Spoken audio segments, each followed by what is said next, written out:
গঙ্গোপাধ্যায় বাড়ির বড় কর্তা হাতের খবরের কাগজটা টেবিলের ওপর ছুঁড়ে দিয়ে তার স্ত্রীকে ডেকে বললেন, মেজ বউকে একবার ডেকে দাও তো।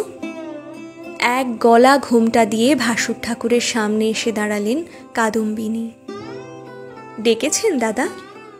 ভাসুরের কণ্ঠে যেন মেঘ ডাকল। টেবিলের ওপর পড়ে থাকা বঙ্গবাসী পত্রিকাটি দেখিয়ে বললেন, পড়ে দেখো, তোমার জন্য তোমার স্বামীর, আমাদের পরিবারের সম্মান আজ কোথায় নেমেছে। নিজের জেদটাকেই চিরকাল বড় করে দেখলে, আর দ্বারকাও তোমার তালেই তাল দিয়ে গেল। ছি ছি, খবরের কাগজ দেখে লজ্জায় মাথা কাটা যাচ্ছে। কৌতূহলের সঙ্গে পত্রিকাটি তুলে নিলেন কাদম্বিনী দেবী। প্রথম পাতাতেই চোখ আটকে গেল, কান মাথা ঝিমঝিম করতে লাগলো রাগে।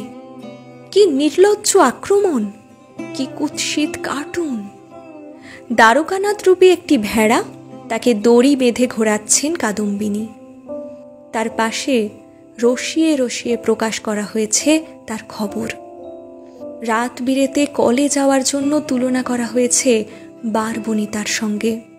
ফিস দিলেই শহরে মিলবে যুবতী ডাক্তারের সেবা।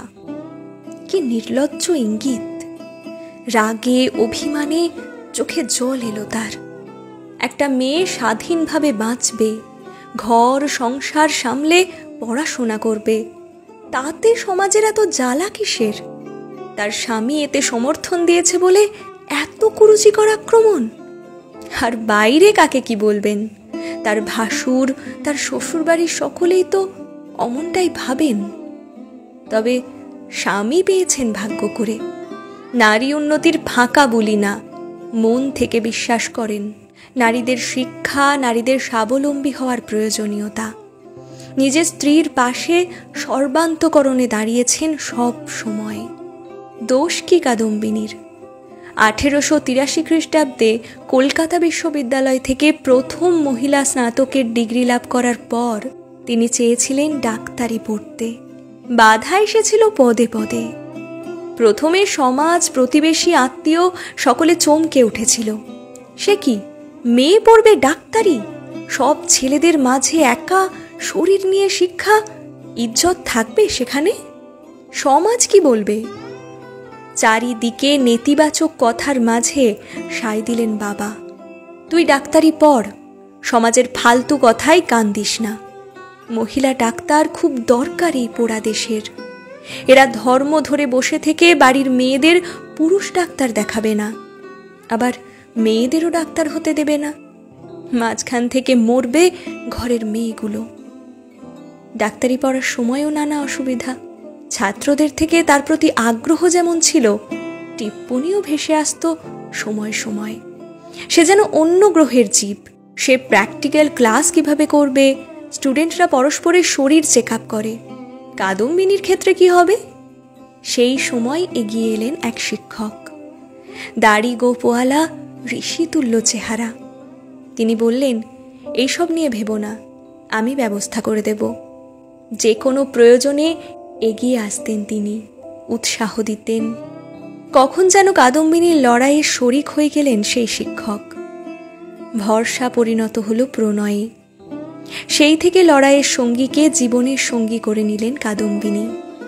বয়সে 18 বছরের তফাৎ।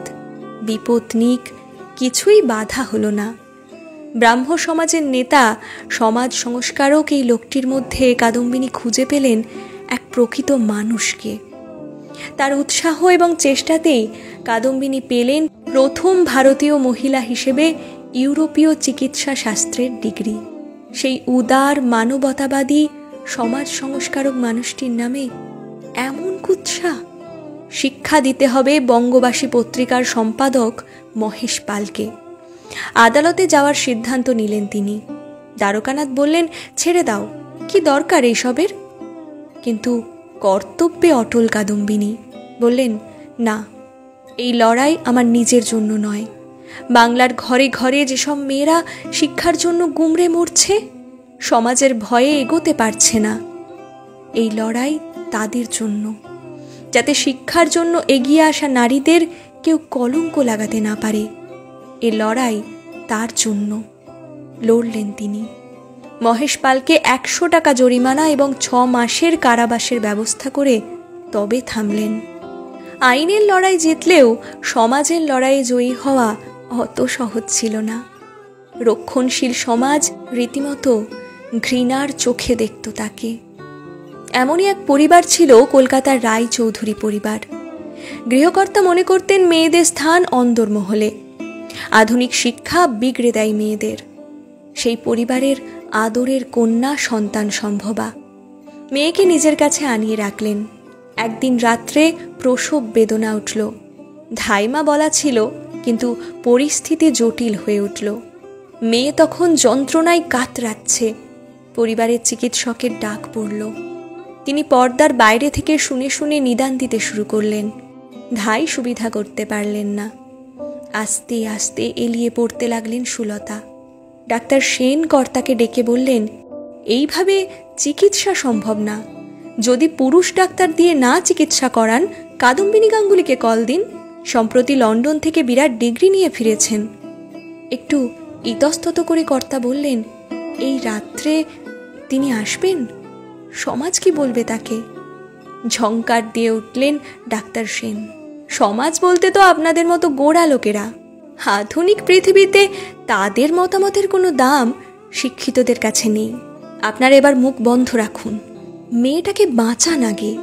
লজ্জা, সংস্কার, ঐতিহ্যের অহংকার চেপে রেখে রায়চৌধুরী বাড়ির গাড়ি গিয়ে দাঁড়ালো কাদম্বিনীর দ্বারে। কাদম্বিনী জানতেন এই রক্ষণশীল পরিবারটিকে। গাঙ্গুলিদের সমাজচ্যুত করার জন্য তারা খুবই সচেষ্ট ছিলেন। সেই পরিবার আজ তার শরণাগত। মুহূর্তে তৈরি হলেন তিনি। গাড়িতেই শুনে নিলেন কেস হিস্ট্রি। তৈরি হলেন মনে মনে। আজ তার আসল পরীক্ষা। রায়চৌধুরী বাড়িতে সেদিন জমে মানুষে টানাটানি। খুব ক্রিটিক্যাল কন্ডিশন, পেশেন্ট খুব খারাপ অবস্থায়। তিনি বললেন, আপনাদের গাফিলতিতে আজ এই পরিস্থিতি। পেশেন্টকে বাঁচানোর আপ্রাণ চেষ্টা করছি, কিন্তু বেবির কোনো গ্যারেন্টি নেই। অবশেষে বেরিয়ে এলেন ক্লান্ত কাদম্বিনী দেবী। ঘরের ভেতরে কান্নার আওয়াজ। না, সে দুঃখের কান্না নয়, কচি গলার কান্না, স্বস্তির কান্না। রায়চৌধুরী বাবু এগিয়ে এলেন। কাদম্বিনী গম্ভীর মুখে বললেন, আপনার মেয়ে সুস্থ আছে, বেবিও পুরো ফিট, নাতনি হয়েছে আপনার। প্রৌঢ়ের চোখে চকচক করে উঠল জল। আপনাকে যে কি বলে ধন্যবাদ জানাই। আশীর্বাদ করুন এ মেয়ে যেন আপনার মতোই ডাক্তার হয়। আপনার ফিস কত দেব মা? হঠাৎ আবেগে রুদ্ধ হয়ে গেল কাদম্বিনীর গলা। ফিস দিতে হবে না, যেটা বললেন সেটাই করুন। মেয়েটাকে শিক্ষা দিন, বিকশিত হতে দিন কুড়িগুলোকে। হুশ করে বেরিয়ে গেল কাদম্বিনীর গাড়ি। এই হলেন কাদম্বিনী, সমাজের কলঙ্ক মেখেও সংকল্পে অটুট। রক্ষণশীল পরিবারের মহিলাদের অসুস্থতার ডাক পেলেই তিনি যেতেন রাত বিরেতে। চিকিৎসার বিনিময়ে সংকল্প করিয়ে নিতেন মেয়েদের শিক্ষা দেবার। তার আদর্শে অনুপ্রাণিত হয়ে বহু নারী এগিয়ে এসেছেন নিষেধের বাধা ঠেলে। এগিয়েছে সমাজ, এগিয়েছে দেশ। আজ ভারতের যত মহিলা চিকিৎসক, সবার কাছে তিনি ভগীরথ, পথপ্রদর্শক। কাদম্বিনী গাঙ্গুলি শুধু চিকিৎসক নন, এক লড়াই, এক সংস্কারক, এক প্রেরণা।